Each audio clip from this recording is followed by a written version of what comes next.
કરવાની કોશિશ કરનારે છોકરીના હું એવા હાલ કરીશ કે નહીં એ જીવી શકે કે નહીં એ મરી શકે.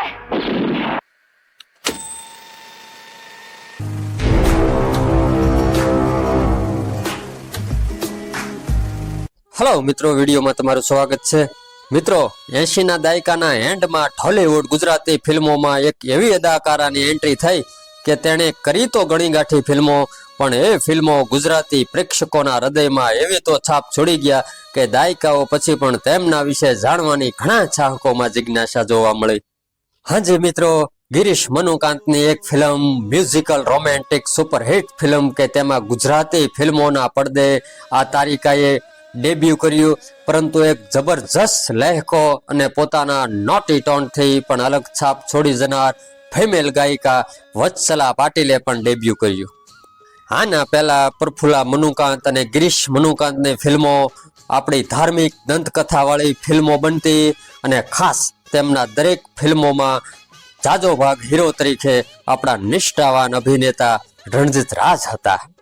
જી હા મિત્રો, 1989માં પ્રફુલ્લા મનુકાંત ને ગિરીશ મનુકાંતે પ્રથમવાર એક નવો પ્રયોગ સાથે રણજીત રાજને લઈને એક સુપરહિટ મ્યુઝિકલ ફિલ્મ બનાવી. ફિલ્મ હતી મહીસાગરને આરે, અને આ ફિલ્મથી ગુજરાતી ઓડિયન્સ સમક્ષ ગુજરાતના સિંગલ સ્ક્રીન થિયેટરોમાં એક નવો ચહેરો આવ્યો, અને એ ચહેરો હતો સ્નેહા મખીજા. જી હા મિત્રો, તેને આપણે આજે સ્નેહાના નામથી ઓળખીએ છીએ. પોતાનો આ દિલકશિશ ચહેરો અને પૂરી ઊંચાઈ અને કામણગારી અદાથી કે પોતાના અભિનયથી આપણા લોક લાડીલા સુપરસ્ટારો સાથે પણ ફિલ્મો કરી અને ફિલ્મો સુપરહિટ રહી. તેમાં મિલેનિયમ મેગાસ્ટાર નરેશ કનોડિયા હોય કે હોય રણજીત રાજ. મહીસાગરના આરે ફિલ્મ સુપર ડુપર હિટ થઈ ગઈ અને સ્નેહાનું કોઈ સાની ના રહ્યું, અને ગુજરાતી નિર્માતાની પહેલી પસંદ સ્નેહા એટલે દોસ્તો ગુજરાતી ફિલ્મોના ભીષ્મ પિતા સમાન ગોવિંદભાઈ પટેલ GN ફિલ્મ્સ કેશોદના બેનર હેઠળ 1990માં એક ફિલ્મ બનાવી. ફિલ્મ હતી લાડી લાખની અને સાહેબો સવા લાખનો. આ ફિલ્મ પણ સુપર હિટ રહી. તેમજ તે જ વર્ષમાં રિલીઝ થયેલી રામરાજ નાહટાની ફિલ્મ સાજણને સથવારેને કોણ ભૂલી શકે. એ ફિલ્મે તો ગુજરાતના સિંગલ સ્ક્રીન થિયેટરોમાં રજત જયંતિ ઉજવી. રણજીત રાજનો આ અભિનય, સ્નેહાની મનમોહક અદાકારી અને પ્રફુલ્લ દવે, કવિતા કૃષ્ણમૂર્તિ અને વત્સલા પાટીલનો આ સુમધુર કંઠ.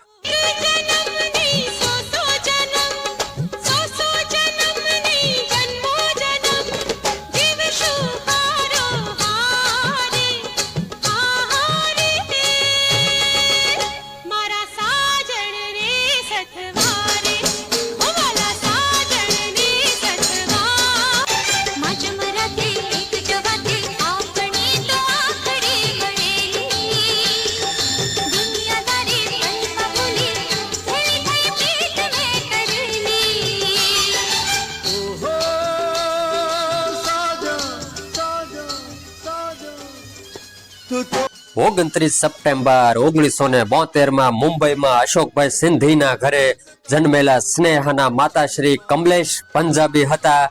સ્નેહાના પિતાશ્રી અશોકભાઈ સિંધી ફિલ્મોના પ્રોડ્યુસર હતા, એટલે ઘરનો માહોલ પહેલેથી જ આર્ટ સાથે જોડાયેલો તો ખરો. એટલે મિત્રો, ઇંગ્લિશ મીડિયમમાં 12મા ધોરણ સુધી અભ્યાસ કર્યા બાદ જબરજસ્ત એક્ટર બનવાનો શોખ, એટલે મોડલિંગ ક્ષેત્રે ફોટોશૂટ કરીને એક બોલિવૂડ અદાકારા હિન્દી ફિલ્મોની તારિકા બનવાની મનમાં ધગશ તો ખરી જ. પરંતુ દોસ્તો, હિન્દી ફિલ્મોમાં કામ મળે તે પહેલા પ્રફુલ્લા મનુકાંતને તેમની સુપરહિટ ફિલ્મ મહીસાગરના આરે માટે આવી જ કશિશ ચહેરોવાળી અદાકારાની તલાશ હતી. એટલે સ્નેહાના દિલ ધડક ફોટોગ્રાફ જોઈને ગિરીશ મનુકાંતે ફોરન મહીસાગરના આરા માટે સાઇન કરી લીધા. પણ મિત્રો, સ્નેહાને તો ગુજરાતી ફિલ્મ નથી કરવી, એને તો બનવું હતું હિન્દી ફિલ્મની બોલિવૂડની અદાકારા. એટલે ગુજરાતી ફિલ્મ કરવાની ના પાડી. એટલે સ્નેહાના પિતાશ્રી અશોકભાઈ સિંધીએ સ્નેહાને કહ્યું કે આર્ટિસ્ટને કોઈ ભાષા નડતી નથી. આમ સ્નેહાએ મહીસાગરના આરે ફિલ્મ કરવાનું નક્કી કર્યું. પણ દોસ્તો, મુંબઈની ઇંગ્લિશ મીડિયમમાં અભ્યાસ કર્યા બાદ ગુજરાતી ભાષા કઈ રીતે બોલવી, એટલે મિત્રો પ્રોડક્શનમાં જનકભાઈ પાસેથી ગુજરાતી શીખ્યું સેટ વખતે, મહીસાગરના આરેના સેટ વખતે સ્નેહાને ડાયલોગ્સ પણ ઇંગ્લિશમાં લખીને આપવામાં આવતા. તો પણ દોસ્તો એક રિયલ અદાકારાની અભિનય પ્રત્યેની ધગજે આ ભાષા પરની પકડે લાજવાબ મહેનતને કારણે મહીસાગરના આરે ફિલ્મમાં જે સ્નેહાના કામે કમાલ કર્યું એ પરિણામ તમારી સમક્ષ છે દોસ્તો. સ્નેહાની બોલિવૂડ હિન્દી ફિલ્મોની એક્ટ્રેસ બનવાની જે તમન્ના હતી, જે ઝંખના હતી, એ તમન્ના પૂરી પણ થઈ. 1990માં તાજદાર અમરોહીની ફિલ્મ એક નંબર કા ચોર, આ ફિલ્મમાં સ્નેહાએ એક સાઇડ હિરોઈન તરીકે કામ કર્યું. આમ સ્નેહાની આ જિજ્ઞાસા પણ પૂરી થઈ, પરંતુ દોસ્તો એ ફિલ્મ ચાલી નહીં. तो क्या? मुझे मालूम है क्या? कि तुम चोर हो. हाँ, तुमने मेरा दिल चुराया है, मेरी नींदें चुराई हैं, और मैं तुमसे फिर भी कहती हूँ आकाश कि मैं तुमसे और सिर्फ तुमसे प्यार करती हूँ. अब तुम्हें कैसे? આના પછી 1991માં નર્મદાને કાંઠે અને 1992માં ઝેન ફિલ્મ્સમાં ફરીવાર ટવકે સાજન સાંભળે. આ ફિલ્મમાં ડબલ ભૂમિકા વાળી સ્ટોરી અને અદ્ભુત ગીતો. 1992ની જ ફિલ્મ મહેંદી લીલી અને રંગ રાતો, આ ગીતોને કોણ ભૂલી શકે. બધા ગીતો જબરજસ્ત હિટ રહ્યા. અરવિંદ બારોટના અને વત્સલા પાટીલના સ્વરમાં વિછુડા વાળું ગીત હોય કે પછી રઘુવીર કુંચાલાના સ્વરમાં ટાઇટલ ગીત હોય કે પછી આ હૃદયશિલ્પી આ ગીત હોય.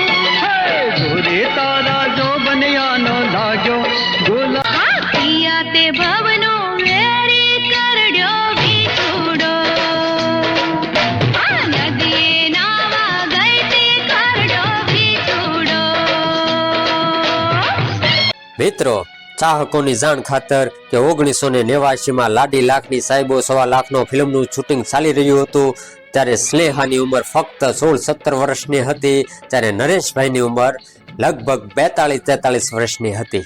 1993ની રણજીત રાજ સાથેની મહેંદી લીલી રંગ રાતો ફિલ્મ પછી સ્નેહા અચાનક ફિલ્મોમાંથી ગાયબ થઈ ગયા. 1989 થી 1993 સુધી 4 વર્ષમાં લગાતાર સુપર ડુપર હિટ ફિલ્મો આપી. આ પૂરી હાઈટ અને મનમોહક અદા અને દિલકશિશ ચહેરો એકાએક ફિલ્મોના પડદા પરથી અદૃશ્ય થઈ જાય તો એ વ્યાજબી છે કે તેમના ચાહકોમાં એ સવાલ થતો હોય. સ્નેહાએ પોતાનું કેરિયર ટોપ પર હતું, અઢળક લોકચાહના હતી, જબરજસ્ત હિટ ફિલ્મો આવી રહી હતી, ત્યારે જ 20 વર્ષની ઉંમરે લગ્ન કરી લીધા.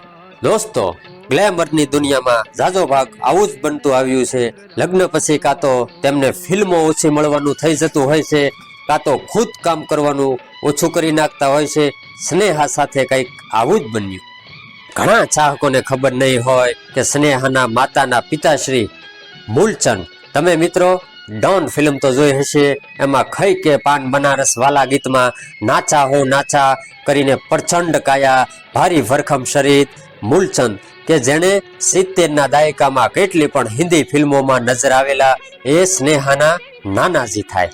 વાત કરીએ સ્નેહાના ફિલ્મો ક્ષેત્રે એવોર્ડોની તો 1990ની સુપરહિટ રામરાજ નાહટાની ફિલ્મ સાજલને સથવારે માટે અને 1992માં ઝેન ફિલ્મ્સ કેશોદ ગોવિંદભાઈ પટેલની ફિલ્મ ટવકે સાજણ સાંભળે માટે બેસ્ટ એક્ટર માટે એવોર્ડોથી સન્માનિત કરાયા.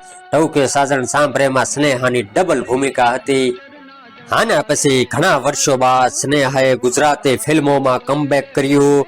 16 વર્ષો પછી બિઝિનિંગ્સમાં 2008ની સાલમાં નરેશ કનોડિયા સાથે રિલીઝ થયેલી ફિલ્મ મારા મન ચોગાળા ઢોલા અને જય કુબેર ભંડારીથી પણ દોસ્તો એ સમય વિસરાઈ ગયો હતો.